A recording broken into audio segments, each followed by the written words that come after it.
अकोटमध्ये नगर परिषद निवडणुकीदरम्यान तणावाची परिस्थिती निर्माण झाली आहे। अंजनगाव रोडवरील उर्दू हायस्कूल मतदान केंद्राबाहेर काँग्रेस आणि अजित पवारांच्या राष्ट्रवादी कार्यकर्त्यांमध्ये राडा झाला। पोलिसांनी तातडीने हस्तक्षेप करत परिस्थिती नियंत्रणात आणली असून 4 जणांना ताब्यात घेतला आहे।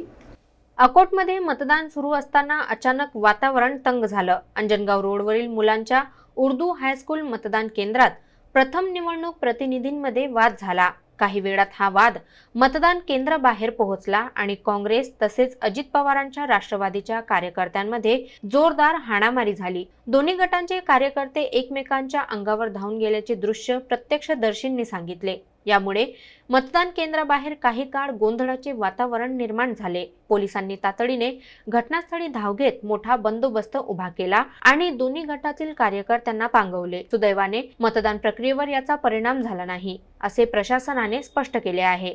दरम्यान या प्रकरणी आतापर्यंत 4 जणांना पोलिसांनी ताब्यात घेतले असून त्यांची चौकशी सुरू आहे। भविष्यात अशा घटना होऊ नयेत म्हणून मतदान केंद्र परिसरात अतिरिक्त पोलीस तैनात करण्यात आले आहेत। अकोट सारख्या संवेदनशील ठिकाणी मतदाना दिवशी अशा तणावपूर्ण घटना घडल्याने मतदारांमध्ये चिंतेचे वातावरण निर्माण झाले आहे। पोलिसांनी सर्वांना शांतता राखण्याचं आवाहन केलं आहे।